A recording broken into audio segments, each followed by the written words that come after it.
स्वामीनारायण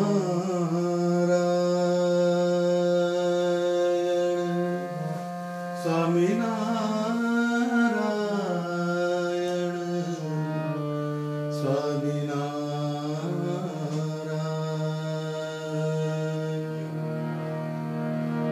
सुंदर ऋतु सोहामणी में आव्यो श्रावण मास विजलड़ी चमका करे वादळ छायो आकाश झरमर झरमर बरसे मेहुलो गरजे गगन घन घोर कोयलड़ी टहुका करे मधुरा बोले बो शोभा श्री घनश्यामनी रसना कहीं न जाए जोई रूप रंग छेलनु नैना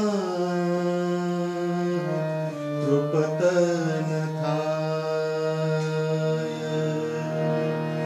विबुध विमाने चढ़ी चढ़ी जोवे आवी आकाश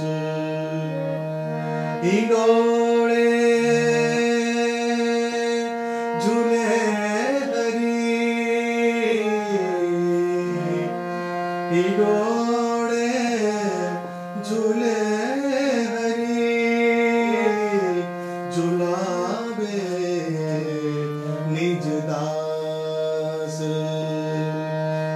हो झुलावे हरि ने निज दास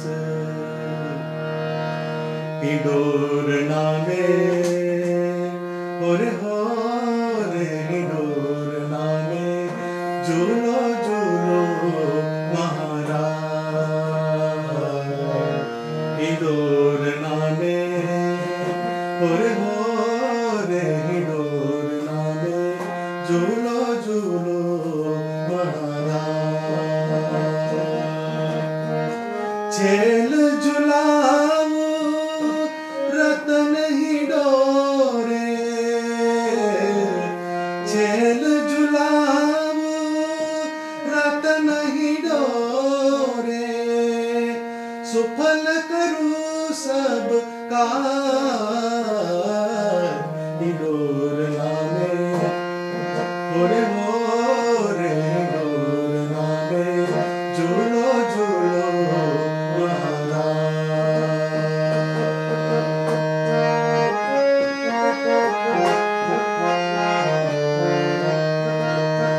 झरमर झरमर मेहा बरसे गरजे गगन घन गाज झरमर झरमर मेहा बरसे गरजे गगन घन गाज दादुर मोर बपैया बोले हो दादुर मोर बपैया बोले आनंद छायो आज हिंडोर नामे हो रे हिंडोर नामे झूलो झूलो महाराज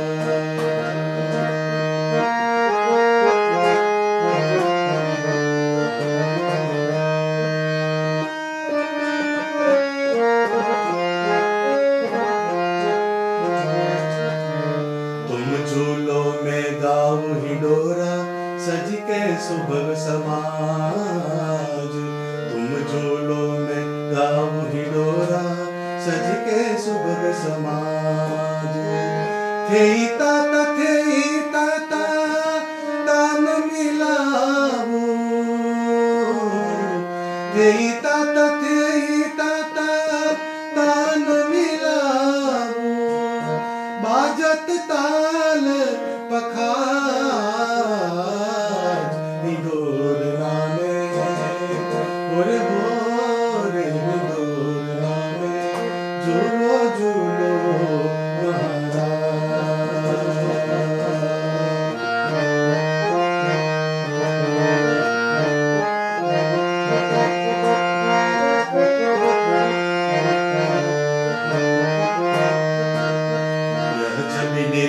नाथ तुम्हारी मदन भयो हतलाज यह छवि निरखी नाथ तुम्हारी मदन भयो हतलाज सहजानंद पिया रोने नन में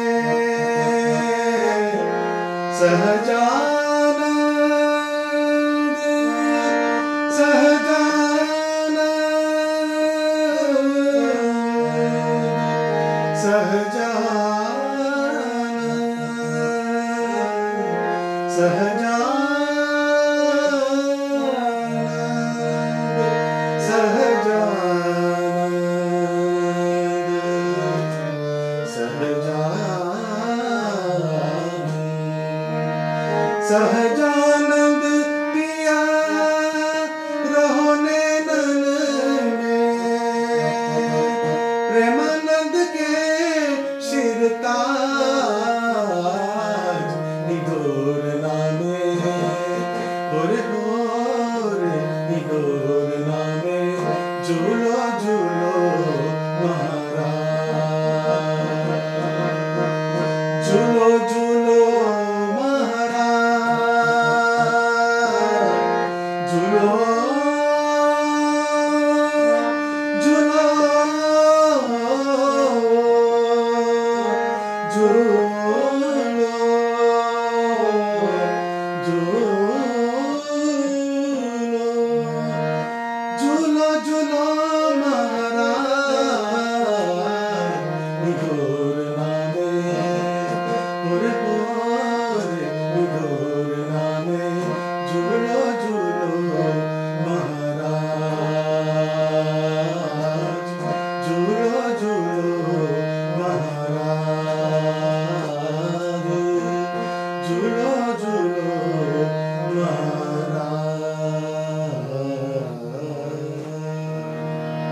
સહજાનંદ સ્વામી મહારાજની જય। ભગવાન સ્વામિનારાયણના સૌ આશ્રિતોને મારા ભાવપૂર્વક જય સ્વામિનારાયણ। હાલમાં શ્રાવણ મહિનાનું પર્વ ગયું।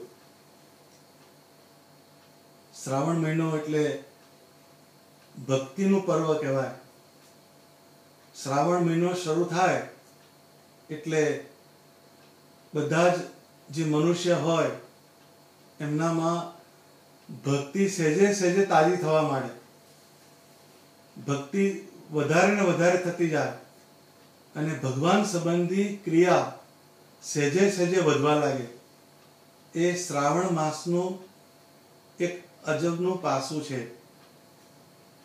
તો શ્રાવણ મહિનામાં આપણે ઓબ્ઝર્વેશન કરીએ તો એક ઉલ્લાસ જોવામાં મળે અને ભક્તિનું દર્શન થાય। એ મહિનામાં બટ નેચરલ બધાને ભગવાન તરફ ગતિ કરવાના વિચાર સહેજે સહેજે આવે। તો એ મહિનામાં ઘણા બધા પ્રસંગો આવે છે, ઘણા બધા ઉત્સવ આવે છે। એટલે હમણાં જ આ શ્રાવણ મહિનાનું પર્વ ગયું ને મનમાં સંકલ્પ થયો કે આજે હિંડોળાના પદનું એનાલિસિસ કરીએ। સત્સંગમાં નંદ સંતોએ આપણા ઉપર બહુ મોટી કૃપા કરી છે ને એમાં દરેક ઉત્સવના જુદા જુદા પદોની રચના કરી। એમાં શ્રીજી મહારાજ પણ જ્યારે ઉત્સવ સમયા કરતા ત્યારે સંતો હરિભક્તોને ભેગા કરતા અને એમાં જે મહારાજ લીલા કરે, દર્શન આપે, એનું પ્રોજેક્શન આવા પદોમાં ઝીલાયેલું છે. તો શ્રીજી મહારાજે દાખલો કર્યો અને અનેક પ્રકારના લીલા ચરિત્રો કર્યા. કેમ? તો કે યત કિંચિત એમની મૂર્તિનો જીવને સંબંધ થાય એ હેતુથી મહારાજે બધી લીલા કરેલી. નંદ સંતોના પદોનો જો આપણે અભ્યાસ કરીએ તો આજે આ હિંડોળાનું પદ મેં આજે ગાયું, એમાં બહુ મોટી વસ્તુનું એમાં સ્વામીએ પ્રતિપાદન કરેલું છે. તો નંદ સંતોની વર્સેટિલિટી એટલી હતી કે એ જ્યારે પદનું મુખડું બાંધે પછી ભક્તિની ક્લાઇમેક્સ અને નેચરનો ક્લાઇમેક્સ આ બેનું એક ફ્યુઝન કરે, એટલે એનાથી આપણને એનું પરસેપ્શન આવે. તો સ્વામીએ આ પદમાં કહ્યું કે હિંડોર નામે ઝૂલો ઝૂલો મહારાજ, છેલ ઝુલાવું રતન હિંડોરે, સુફલ કરું સબ કાજ. એટલે સ્વામિનારાયણ ભગવાનને ઝુલાવતા ઝુલાવતા આ પદનું સ્વામી ગાયન કરે છે. તો શ્રીજી મહારાજે જે હિંડોળાનો ઉત્સવ કર્યો એ સંપ્રદાયની અંદર બધાને ખ્યાલ છે કે મહારાજે વડતાલમાં જે હિંડોળાનો ઉત્સવ કર્યો એ ન ભૂતો ન ભવિષ્યથી એવો ઉત્સવ કરેલો. તો મહારાજ જ્યારે સમયો કરે તો એમાં વિવિધતામાં એકતાનું દર્શન એ શ્રીજી મહારાજના સમયાનો મૂળ હેતુ હતો. બધા કેટલાય પ્રાંતોના હરિભક્તો ભેગા થાય, જુદી જુદી વેશભૂષા હોય, જુદો જુદો જેના આચાર વિચાર હોય, એ બધા એક પ્લેન ઉપર ભેગા થાય, પણ સર્વેના ઈષ્ટદેવ એક સ્વામિનારાયણ ભગવાન. આ એક જબરજસ્ત ઉત્સવ સમયાનું ઉજળું પાસું હતું. તો મહારાજે વડતાલમાં આ સમયો કર્યો હિંડોળાનો, એના ઘણા પદો રચાયા. એમાંનું એક પદ છે, બીજું એક પ્રેમાનંદ સ્વામીનું પદ છે, નિષ્કુળાનંદ સ્વામીનું પદ છે, જેમાં આપણને હિંડોળાના વર્ણનનું અનુસંધાન થશે. તો આ પદોને આપણે સાંભળીએ ને પછી એનું મનમાં મનન કરીએ તો જ નંદ સંતો શું કહેવા માંગે છે એનો આપણને અંદરથી ખ્યાલ આવે. તો સ્વામી લખે છે, ઝરમર ઝરમર મેહા બરસે, ગરજે ગગન ઘન ગાજ, દાદુર મોર બપૈયા બોલે, આનંદ છાયો આજ. તો શ્રાવણ મહિનો હોય એટલે કોઈક વખતે ઝરમર ઝરમર વરસાદ પડતો હોય. ભગવાન જ્યારે હિંડોળે ઝૂલે ત્યારે કોસ્મોસની અંદર પણ ભગવાનના દર્શનની એક વાર શરૂઆત થાય છે. એટલે વરસાદ પણ ભગવાનનું અભિવાદન કરવા આવે છે. ઝરમર ઝરમર મેહા બરસે, ગરજે ગગન ઘન ગાજ. એટલે દેવો પણ વિમાનમાં ચડીને દર્શન કરવા આવતા. જેમ આજે લખ્યું ને કે વિબુધ વિમાને ચડી ચડી જોવે આવી આકાશ, હિંડોળે ઝૂલે હરી, ઝૂલાવે નિજદાસ. એટલે દેવો પણ જેના દર્શન કરવા આવે એવા ભગવાનના ઉત્સવ સમયા થતા. તો શ્રીજી મહારાજે જે હિંડોળાનો ઉત્સવ કર્યો એનું આપણે તત્વ પકડીએ તો એના બે તત્વ છે. પહેલામાં પહેલો એક આનંદ અને બીજું ભગવાનની મૂર્તિમાં આપણા જીવનું જોડાણ. આ બે વસ્તુ એનું સેન્ટ્રલ વોઇસ છે આ પદનો. પહેલામાં પહેલું એને આનંદની વાત કરી કે દાદુર મોર બપૈયા બોલે, આનંદ છાયો આજ. એટલે એ જે આનંદની અંદર આપણે એક સેલિબ્રેશન કરીએ છીએ. તો ભક્તિ જે થાય છે આપણી એ જુદા જુદા પ્રકારથી થાય છે. કોઈકની ભક્તિ કન્ડિશનલ ટાઈપથી થાય છે, કોઈકની ભક્તિ ટેન્શનથી થાય છે, કોઈકની ભક્તિ મિકેનિકલ પ્રોસેસથી થાય છે, દેખાદેખી થાય છે. આવા ઘણા બધા ભક્તિના પ્રકાર છે. સેલિબ્રેશન જ્યારે થાય તો જ આપણે ભગવાનની નજીક જઈ શકીએ છીએ. એટલે આવા પદોને જ્યારે આપણે સાંભળીએ, એને સમજીએ ને પછી એનું મનન કરીએ ને ચિંતન કરીએ તો આપણા આત્માની અંદર આનંદ આવશે ને આવશે. કેમ કે ભગવાનનું નામ જ સહજાનંદ છે. એનો યોગ થાય, એની લીલાનો યોગ થાય, એના પદનો યોગ થાય, એને સહેજે સહેજે આનંદ થાય. પછી સ્વામી કહે છે, તુમ ઝૂલો મેં ગાઉં હિંડોરા, સજી કે સુભગ સમાજ. બહુ સમજવા જેવી વાત છે. મહારાજને આ 1 to 1 ડાયલોગની વાત છે. ભગવાન સાથેનો આપણે ક્રેપો બાંધવાની વાત છે. તુમ ઝૂલો મેં ગાઉં હિંડોરા, સજી કે સુભગ સમાજ. એટલે સજી કે સુભગ સમાજ આ શું? એટલે પહેલું સજી એટલે શણગાર. એટલે આ શણગારની અંદર લિપસ્ટિક ની વાત નથી, પાવડર ચોપડવાની વાત નથી, સેન્ટ છાંટવાની વાત નથી. એ શણગાર કયો છે? સુભગ. સજી કે સુભગ સમાજ. સમાજ એટલે શું? તો કે આપણું જે હ્યુમન બોડી છે એની અંદર આપણી ઇન્દ્રિયો છે. એમાં આંખ છે, કાન છે, નાક છે, હાથ છે, પગ છે.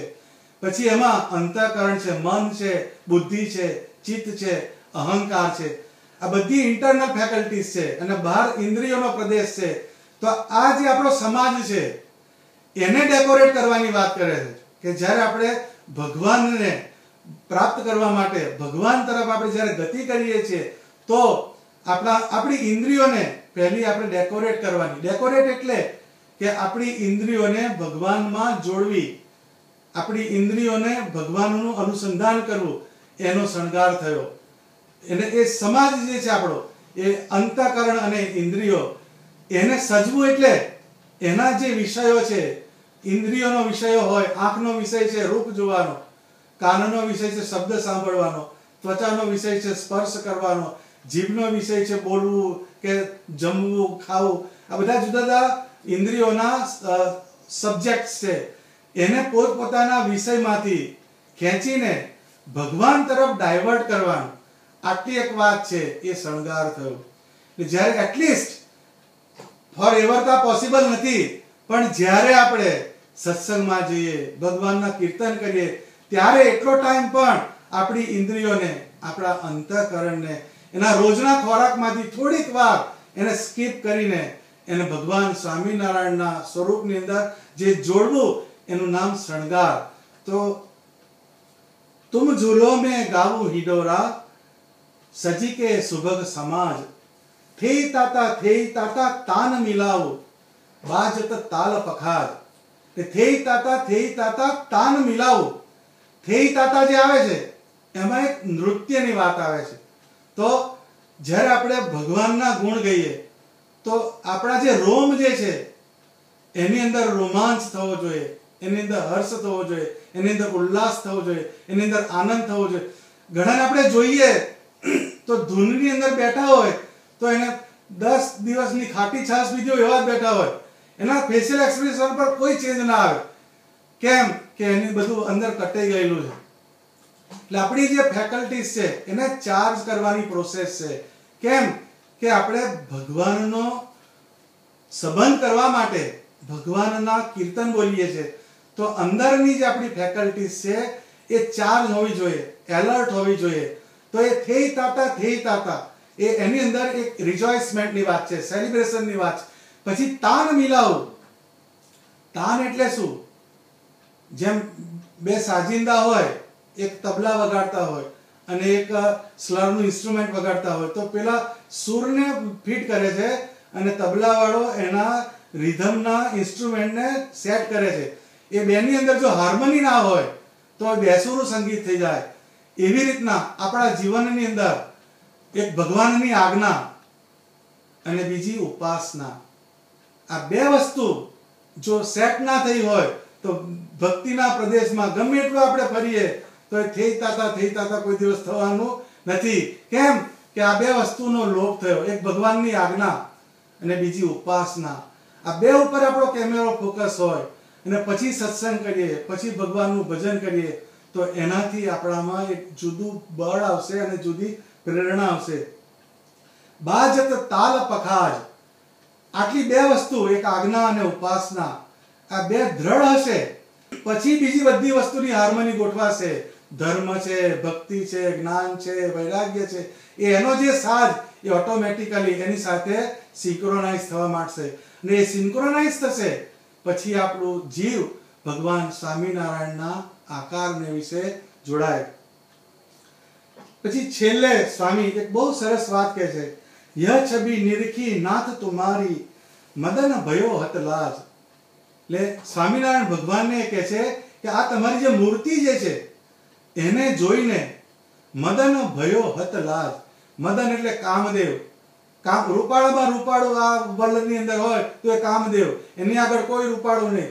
એને પણ શરમાવે, એને પણ એમ થાય કે હદ તારી, મારી આ ભગવાનના સ્વરૂપ આગળ મારી બ્યુટીનો કોઈ ક્લાસ નથી.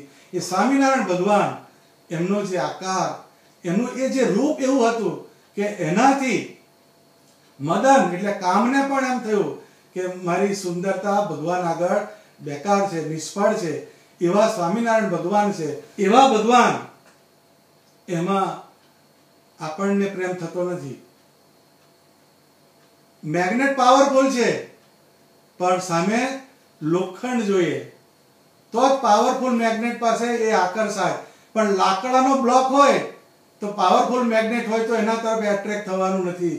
લાઇકવાઇઝ ભગવાનના આકારમાં સુખ છે, ભગવાનના આકારમાં રૂપ છે, પણ આપણું જે ચૈતન્ય છે, આપણો જે આત્મા છે, એની અંદર જો બધા લેયર્સ હોય તો આપણે ભગવાન તરફ જઈ શકતા નથી. એ કહે છે યહ છબી નિરખી નાથ તુમારી મદન ભયો હત લાજ. સહજાનંદ પિયા રહો નૈનન में પ્રેમાનંદ કે શિરતાજ. ભગવાન સ્વામિનારાયણને ઉદ્બોધીને પ્રેમાનંદ સ્વામી કહે છે સહજાનંદ પિયા, એટલે એમાં પ્રેમની વાત કરે છે. રહો નૈનન में, જો આખું જે પદ જે છે એની શરૂઆત જે કરી એ પ્રોસેસથી થઈ. હિંડોળ નામે ઝૂલો ઝૂલો મહારાજ. એટલે આપણે હિંડોળા એટલે શું? તો કે જે આપણો આત્મા જે છે એને હિંડોળો બનાવવાનો છે. આપણા આત્માની અંદર ભગવાન સ્વામિનારાયણને પધરાવવાના છે. એમાં ભગવાનને સ્વિંગ કરવાના છે, એમાં ભગવાનને આપણે જોવાના છે. એ શરૂઆત ત્યાંથી કરી.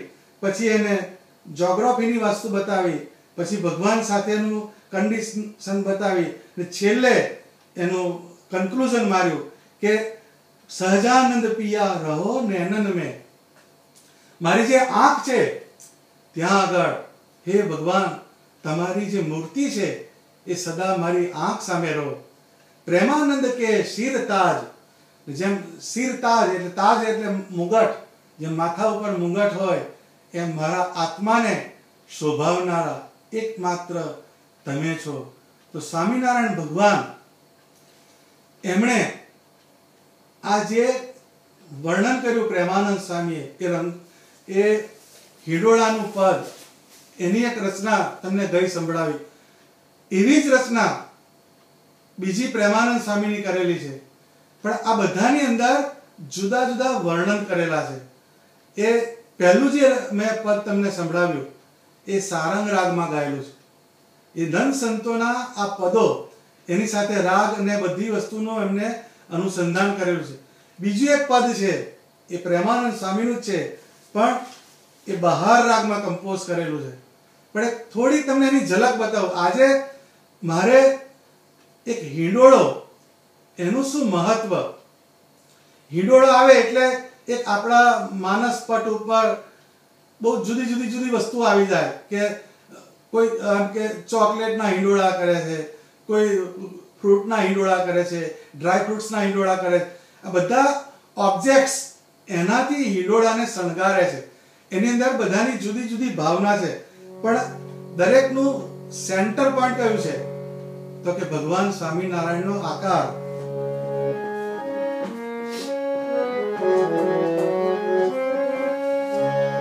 झुलत हिंडोरे में रूप निधान, झुलत हिंडोरे में रूप निधान, धर्म कुंवर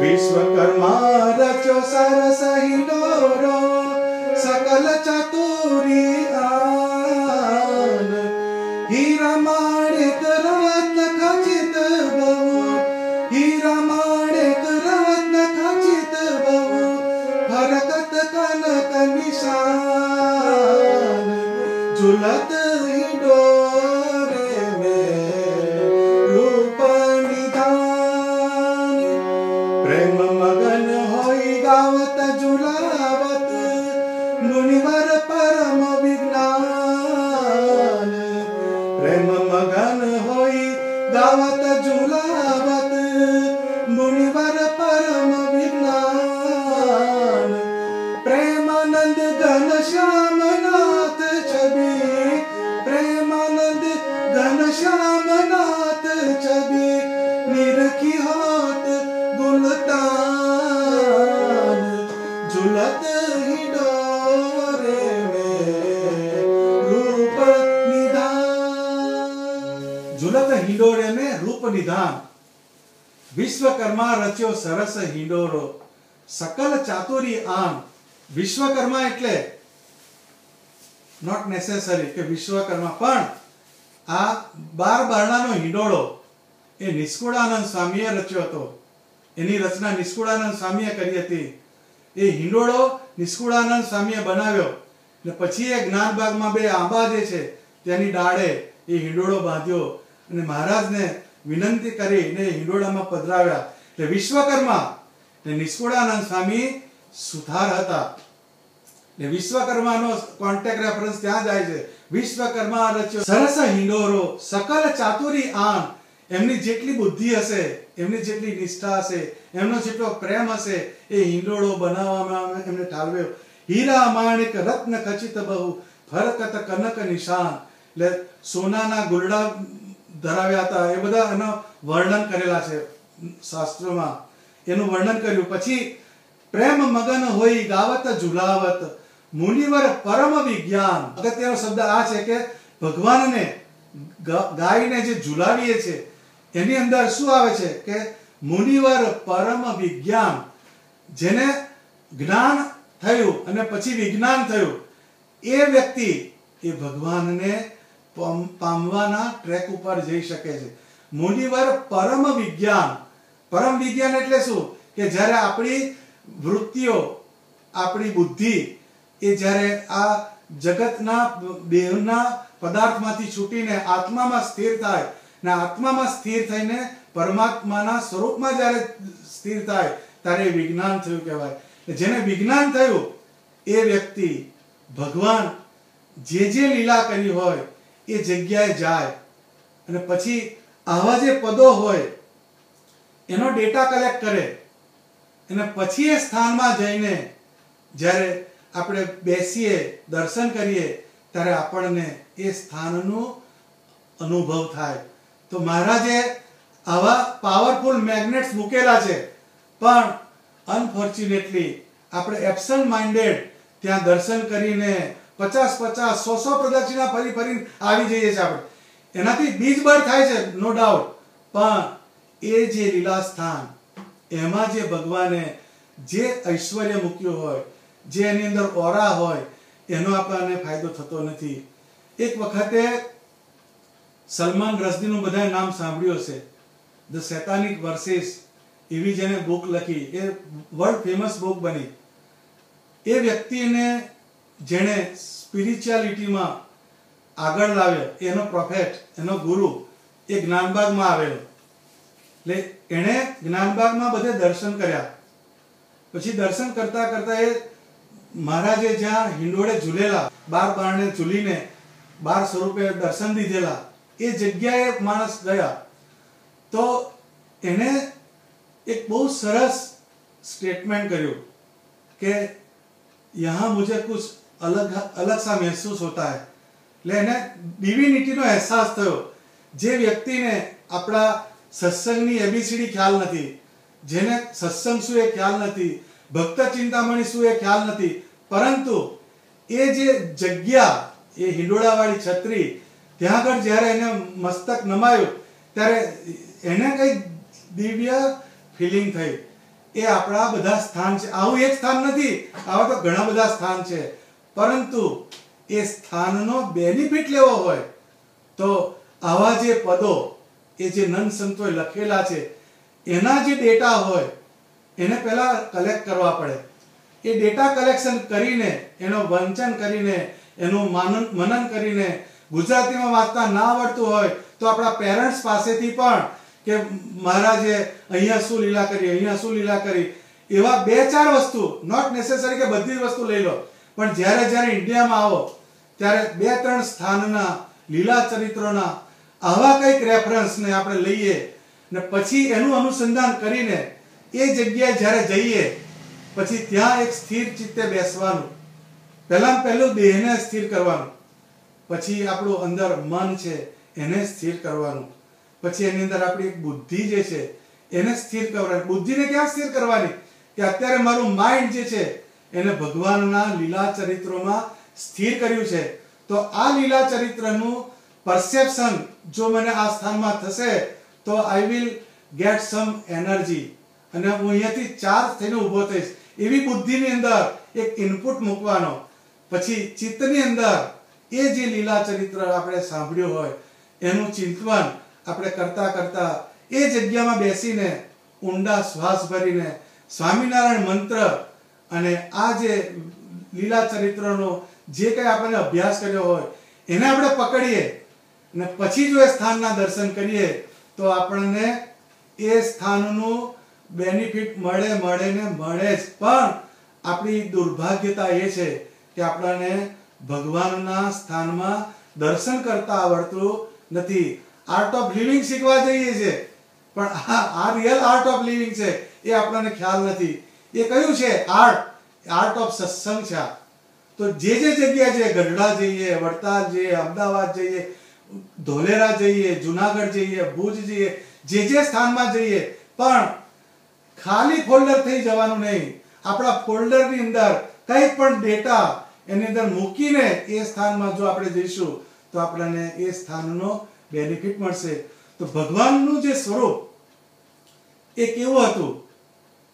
તો કે મહારાજ જ્યારે વન વિચરણમાં જતા તો કે જ્યાં જઈ બેસે શ્રી હરિ, વીટી વડે મૃગ વૃંદ, નિરખી શ્રી ઘનશ્યામને, પશુ પણ પ્રેમી થાય, મનુષ્ય પ્રેમી થાય, તેનું શું આશ્ચર્ય કહેવાય.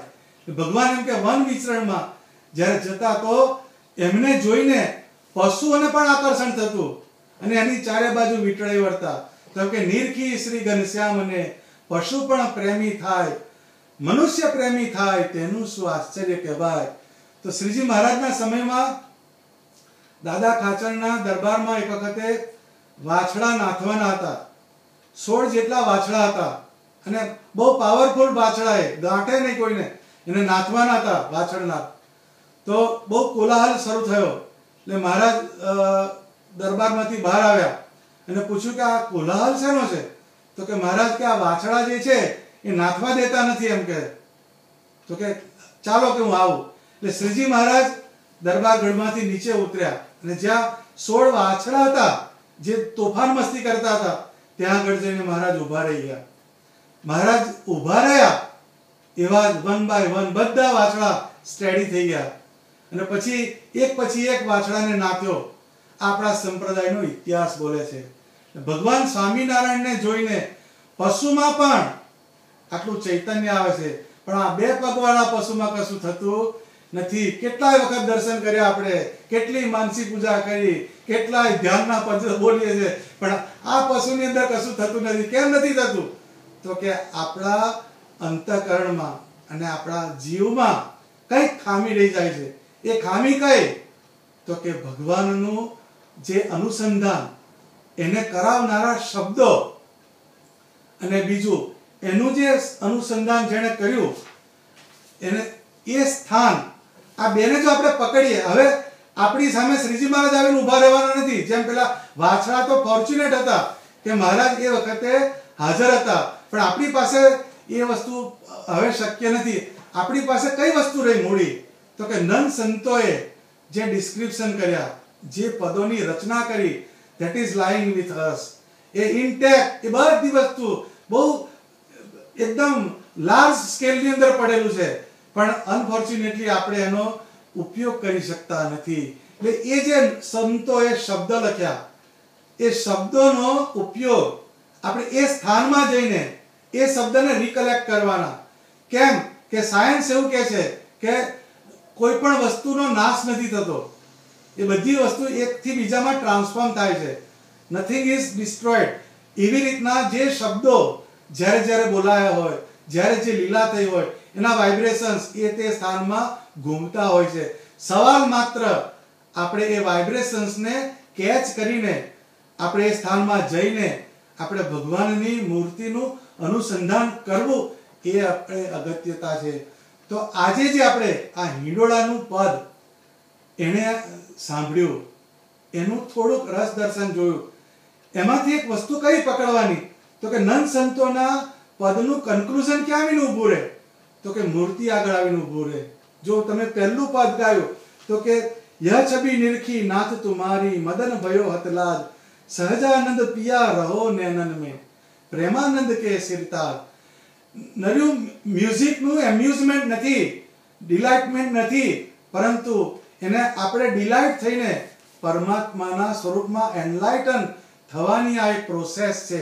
એ આ જે સંતોના જે શબ્દ એને જો આપણે સમજીને એ પ્રમાણે આપણે ગઈએ ને એનું અનુસંધાન રાખીએ તો આપણા જીવનમાં ભક્તિનો ફીડબેક, આનંદ એ આવશે.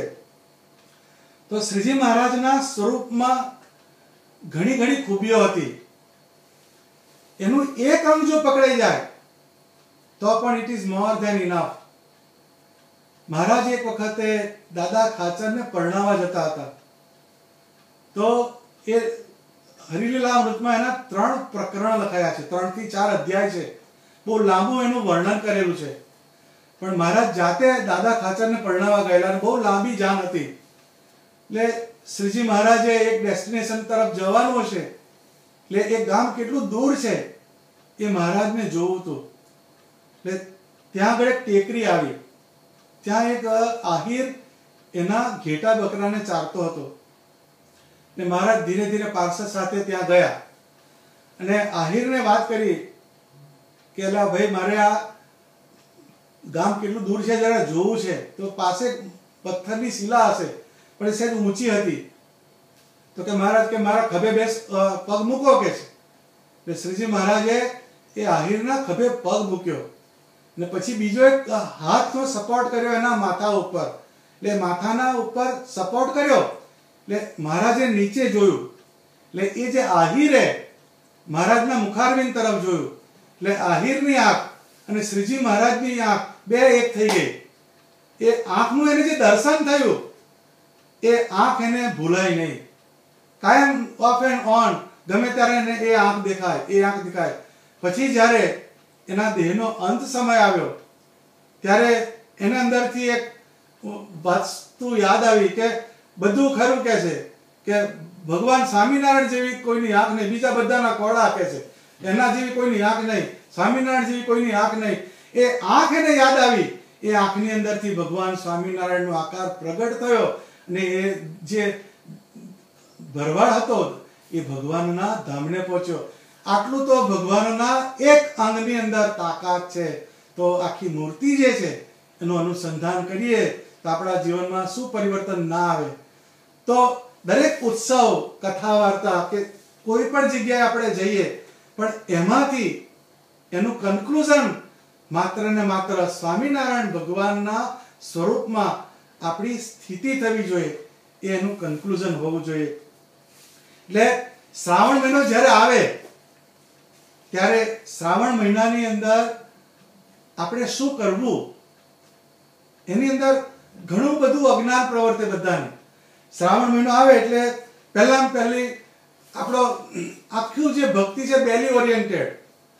મારે તો એક જ ટાઈમ ખાવાનું, પછી આ નહીં ખાવાનું, આ ખાવાનું, હું તો દૂધ ઉપર જ રહું છું, હું તો ફ્રૂટ ઉપર જ રહું. એમાં પાછા 50 ને કહી આવે, એમાંય કોલર ઊંચો કરી લે. એટલે એનું ફોકલ પોઈન્ટ બદલાઈ ગયું. એને વાત કરી શ્રાવણ મહિનાની, પણ એનું ઓરિએન્ટેશન જે છે એ આખું ક્રિયાની અંદર જતું રહ્યું. આ બધી વસ્તુ નો ડાઉટ સારી છે, એ આપણી શરીરને સ્ફૂર્તિમાં રાખવા માટે, લાઇટ રાખવા માટે આ બહુ જરૂરી છે. પણ આ બધી ફર્સ્ટ એડ છે. જેમ સર્જરી હોય, એ સર્જરી પહેલા એનેસ્થેસિયા આપે છે. હવે એનેસ્થેસિયા આપીને સુવાડી રાખે, શું થાય?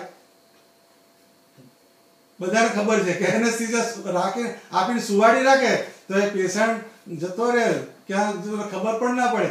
પણ એનેસ્થેસિયા પછી સર્જરી અગત્યનો પાર્ટ છે.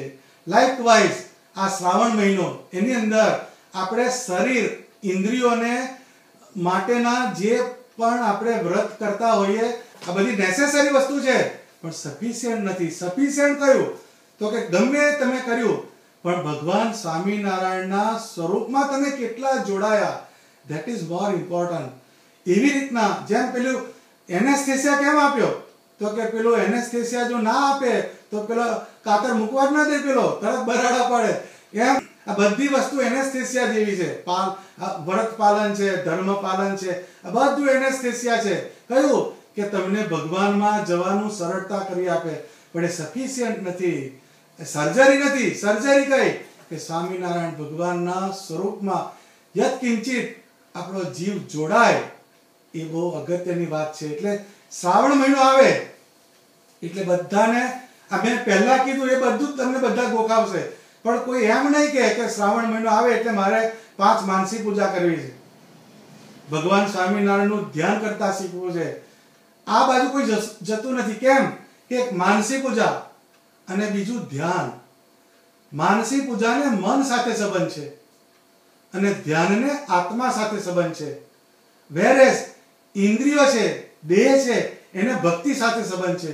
તો એક આ ભક્તિ કરતા કરતા પછી માનસી પૂજા આપણે કરીએ અને માનસી કરતા કરતા આપણે આત્માની અંદર ભગવાન સ્વામિનારાયણનું ધ્યાન કરીએ, એ બહુ અગત્યની વસ્તુ છે. તો 4 પ્રકારના ધ્યાન છે. એક સાંગ ધ્યાન, બીજું ઉપાંગ ધ્યાન, ત્રીજું સલીલ ધ્યાન અને ચોથું સપાર્ષદ ધ્યાન. એટલે ધ્યાનની અંદર પણ જુદી જુદી ફ્લેવર મૂકી. કેમ? કે આપણું મન જ્યારે એકમાંથી કંટાળે તો બીજામાં જાય, બીજામાંથી થાકે ત્રીજામાં જાય, ત્રીજામાંથી થાકે ચોથામાં જાય. Of course hierarchy is there. તો પહેલું સાંગ ધ્યાન છે. એટલે આપણે જે વંદુના પદ બોલીએ એમાં ભગવાનના અંગે અંગનું વર્ણન કર્યું, એ સાંગ ધ્યાન થયું. બીજું ઉપાંગ ધ્યાન, એટલે ઓરડાના પદ બોલીએ છે, એમાં ભગવાનના શણગારનો ઉલ્લેખ છે, એ ઉપાંગ ધ્યાન થયું. ત્રીજું સલીલ ધ્યાન, ભગવાને જે લીલાઓ કરી, એ જે લીલાઓ, એ જે તમને સંભળાવે, એનો જે તમને નિત્ય અનુસંધાન કરાવે, એ સલીલ ધ્યાન કહેવાય. એટલે આજે જે પદ ગાયો એ સલીલ ધ્યાનનું પદ છે. એટલે આપણે જે પદોને ગઈએ એ માત્ર ભક્તિ નથી, પણ એ ભક્તિમાંથી ઉપાસના તરફ જવાનું. એટલે ઉપાસના તરફ જ્યારે જઈએ ત્યારે આપણો આત્મા ભગવાનની મૂર્તિમાં જોડાય, એ એનું મુખ્ય હેતુ છે. એટલે ભગવાન સ્વામિનારાયણના જે પદો, એને જ્યારે આપણે ગાઈએ તો એ ગાતી વખતે જે આપણી ભાવદશા, એમાં શું લખ્યું? પ્રેમ મગન હોઈ ગાવત ઝુલાવત. જ્યારે આપણે ગાઈએ છીએ ત્યારે આપણી અંદર પ્રેમ આવવો જોઈએ. પ્રેમ મગન, એટલે પ્રેમમાં મગન થઈને ગાવત ઝુલાવત. ગાવાનું ના આવડે કઈ નહીં, પણ તાનસેન ના થવાય કઈ નહીં, પણ કાનસેન થવું. એટલે સારું સાંભળતા આવડવું જોઈએ. કેમ કે બધા ગઈ શકતા નથી, પણ સારું સાંભળીને એને જો આપણે પરસેપ્શન કરીએ તો એનાથી પણ એ ઘણું આપણને બળ મળે. પ્રેમ મગન હોય ગાવત ઝુલાવત મુનિવર પરમ વિજ્ઞાન. એટલે મોટામાં મોટું વિજ્ઞાન કયું? તો કે આપણા આત્માને સ્વામિનારાયણ ભગવાનમાં જે જોડે, એ મોટામાં મોટું વિજ્ઞાન છે. એટલે આપણો શ્રાવણ મહિનો તમને સક્સેસફુલ ક્યારે જાય? તો કે શ્રાવણ મહિનાના અંતે આપણી વૃત્તિઓ, આપણું મન, આપણી બુદ્ધિ, આપણો આત્મા એ સ્વામિનારાયણ ભગવાનના આકારમાં જો જોડાય તો તમારે સમજવાનું કે શ્રાવણ મહિનાનું રિઝલ્ટ આવ્યું. બાકી આ નહીં ખાવું, આ ખાવું, એમાં ને એમાં આપણે આગળ જતો રહેવાનું. એની આગળ ડિસ્ટન્સ કપાશે નહીં, ટ્રાવેલિંગ નહીં થાય, આપણું હોડિયું ત્યાંનું ત્યાં જ રહેશે, હલેસા વાગશે, પણ ડિસ્ટન્સ કપાશે નહીં. કેમ? કે પેલો એન્કર કાઢ્યો નથી. એટલે એન્કર કાઢીને પછી હલેસા મારીશું તો ભગવાન તરફ જવાશે. આ બધા એન્કર્સ છે, એમાંથી નીકળીને આપણા મનની વૃત્તિઓને ભગવાનમાં જોડવાનો આપણે યત્કિંચિત પ્રયત્ન કરવાનો. પ્રેમાનંદ ઘનશ્યામ નાથ છવી નિરખી હોત ગુલતાન. એટલે ભગવાન સ્વામિનારાયણની જે મૂર્તિ છે એને જોઈને અંદરથી આપણને તાન થવું જોઈએ. ગુલતાન શબ્દ વાપર્યો. જેમ સારી સારી વસ્તુઓ કોઈ જમે એનાથી એની અંદર એક સારી ફિલિંગ ક્રિએટ થાય છે, એવી જ રીતના ભગવાનના આકારનું વર્ણન કરતા પદોને આપણે વાંચીએ.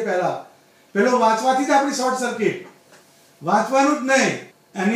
એની MP3 છે એમ કે છે, આ કઈ આગળ તૈયાર મળે છે એમાં આપણે શોધવાનું નહીં. આપણે એમ કે પ્રેમાનંદ સ્વામીનું આ પદ છે, તમે મને લખાવજો ને પ્લીઝ. પ્લીઝ કહી દે એટલે આપણે તારો નીચો થઈ જાય, એટલે પ્લીઝ કરીને લખાવવું પડે.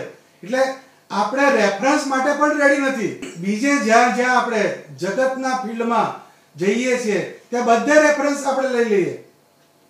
કોઈ બી અનનોન જગ્યાએ, કોઈ બી રિસોર્ટ પર જઈએ તો એમાં કઈ એક્ઝિટ પરથી ક્યાં જવાનું, ત્યાં શું વ્યવસ્થા છે, એ બધાનો બાયોડેટા લઈને પછી લોંગ વીકેન્ડ હોય ત્યારે બધા ઉપડે છે. પણ ભગવાન સ્વામિનારાયણના આ પદ ક્યાં આગળ છે, મૂર્તિના પદ ક્યાં આગળ સારા, ઉપદેશના પદ ક્યાં સારા, એને માટે we are not ready just to refer. તો પછી અક્ષરધામમાં કઈ રીતે પહોંચાશે આપણાથી? કેમ કે આપણે પ્રયત્નમાં બહુ ઢીલાસ છે. તો આપણે પહેલા એફર્ટ મૂકતા શીખવાનું.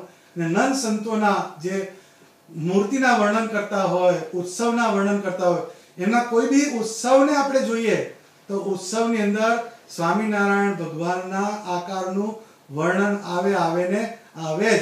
એટલે ઉત્સવ જ્યાં આવે ત્યાં સેલિબ્રેશન હોય, સેલિબ્રેશન આવે એટલે ઉલ્લાસ થાય, ઉલ્લાસ થાય એટલે આપણો આત્મા જે છે એ પ્રફુલ્લિત થાય, ને પ્રફુલ્લિત થાય પછી તમને ખબર છે કે એનાથી આપણા જીવની અંદર પરસેપ્શન વધે છે. તો ભગવાનના ઉત્સવના પદ એને આપણે સાંભળીએ, એને ગાવાનો આપણે પ્રયત્ન કરીએ, એને વાંચવાનો પ્રયત્ન કરીએ તો એનાથી આપણામાં એક ભગવાન તરફ જવાનું બીજબળ સ્ટ્રોંગ થશે. પણ એનાથી જેટલા દૂર રહીશું, માત્ર ધૂન કરીએ તો એ ધૂન તો સારી જ છે, પણ એની સાથે સાથે આ પદોનો પણ અભ્યાસ થાય તો એનાથી ભગવાનની લીલાઓ, ભગવાનના સમયાઓ, ભગવાનના ઉત્સવો, એનો જો ડેટા કલેક્શન થયું હોય તો જ્યારે માનસી કરવા બેસીએ ત્યારે આપણું જે વોન્ડરિંગ થાય છે એ કેમ થાય છે કે આપણું ફોલ્ડર ખાલી છે અને આપણે બેસી ગયા માનસી કરવા, આપણે બેસી ગયા ધ્યાન કરવા માટે. તો આ ડેટા કલેક્શન એ જેટલું વધારે ને વધારે હશે એટલી જ આપણી ભક્તિ એનરીચ થશે, એટલી જ આપણી ભક્તિ ફ્લરિશ થશે. તો આજે દરેકે સંકલ્પ કરવાનો કે શ્રાવણ મહિનો જ્યારે ફરી આવે, તો ગયેલી વાત કહું છું, અમે ફ્રોઝન ફૂડ ચાલે છે તમારા દેશમાં એટલે વાંધો નહીં, 1 મહિના સુધી વાંધો નહીં આવે. એટલે શ્રાવણ મહિનો ગયો પણ મારે આ એક સંકલ્પ હતો કે શ્રાવણ મહિનો છે તો આપણે એટલે આ બધું ડેકોરેશન પણ શ્રાવણ મહિનાનું જ છે. જુઓ બધું એ પવિત્ર છે બધા, પણ એ શ્રાવણ મહિનાનું આખું એમ્બિયન્સ છે.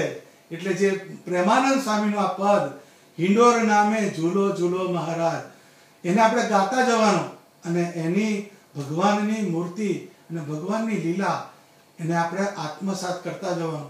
તો એનાથી આપણને આનંદ થશે. સહેલાનંદ સ્વામી મહારાજની જય.